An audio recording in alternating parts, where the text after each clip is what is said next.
Bonjour à tous, alors aujourd'hui je te propose un petit exercice sur les limites de suite.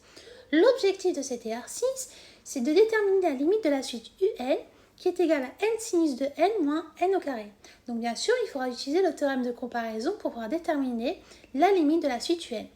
Dans un premier temps, je te propose de faire cet exercice, donc de mettre la vidéo en pause, et lorsque tu auras terminé, de mettre la fonction play afin de pouvoir voir la correction avec les explications. Je suppose que tu as eu le temps de faire cet exercice-là, donc nous allons pouvoir corriger cela ensemble. Alors déjà, on nous dit que pour tout entier naturel n supérieur ou égal à 1, on a un qui est égal à n sinus de n moins n au carré. Mais on sait aussi quoi? On sait que sinus de n est compris entre moins 1 et 1. Mais nous, on va avoir n sinus de n moins n au carré. Donc déjà, ce qu'on va faire, c'est qu'on va multiplier le tout par n. Donc, on va avoir moins n inférieur ou égal à n sinus de n inférieur ou égal à n. Donc, bien sûr, on met notre équivalence. Mais ça équivaut aussi à quoi? Si on rajoute chaque côté aussi encore moins n au carré, on va obtenir que moins n au carré moins n est inférieur ou égal à n sinus de n moins n au carré, qui sera inférieur ou égal à n moins n au carré. D'accord? Mais donc, ça veut dire quoi? Ça équivaut aussi à dire, comme on sait que n sinus de n moins n au carré, c'est égal à un, ça veut dire qu'on a moins n au carré, donc moins n, inférieur ou égal à un, qui est inférieur ou égal à n moins n au carré.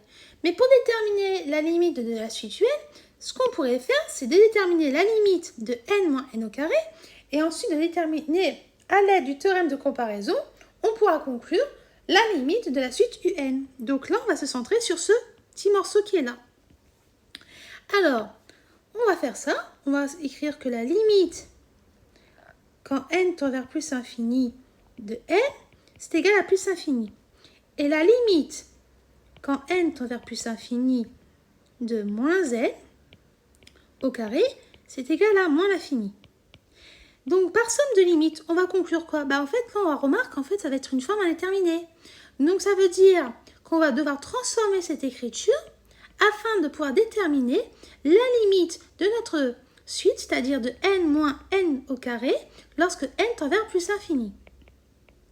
Alors, je vais écrire est une forme indéterminée, donc une FI. Donc, ce qu'on va écrire, on a n moins n au carré, c'est égal à quoi? Si on le transforme, si on veut, on peut factoriser ici par n au carré. En général, l'astuce, c'est de factoriser par le plus haut degré.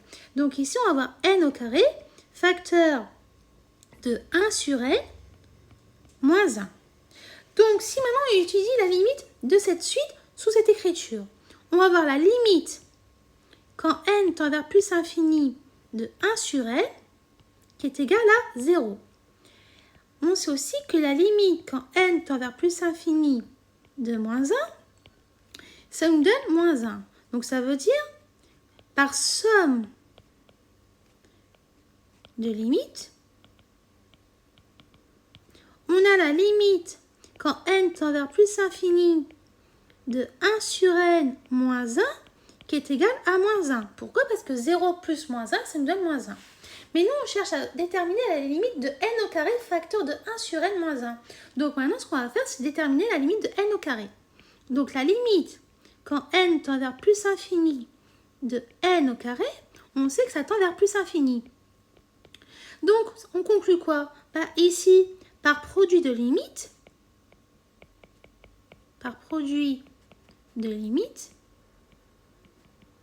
on a la limite quand n tend vers plus infini de n au carré facteur de 1 sur n moins 1, qui est égal à quoi? Si tu fais moins 1 multiplié par plus infini, ça veut dire que notre limite va tendre vers moins l'infini. Donc, comme la limite quand n tend vers plus infini de n au carré facteur de 1 sur n moins 1 tend vers moins l'infini, on peut conclure quoi? Que d'après le théorème de comparaison, que la limite quand n tend vers plus infini de la suite un va aussi tendre vers moins l'infini. Donc, on va écrire tout ça au propre. Donc d'après le théorème de comparaison, la limite quand n tend vers plus l'infini de la suite un est égale à moins l'infini. Et voilà, donc j'espère que les explications que j'ai pu te donner ont été claires pour toi et que tu as compris toute la correction. Et je te dis donc à bientôt et au revoir.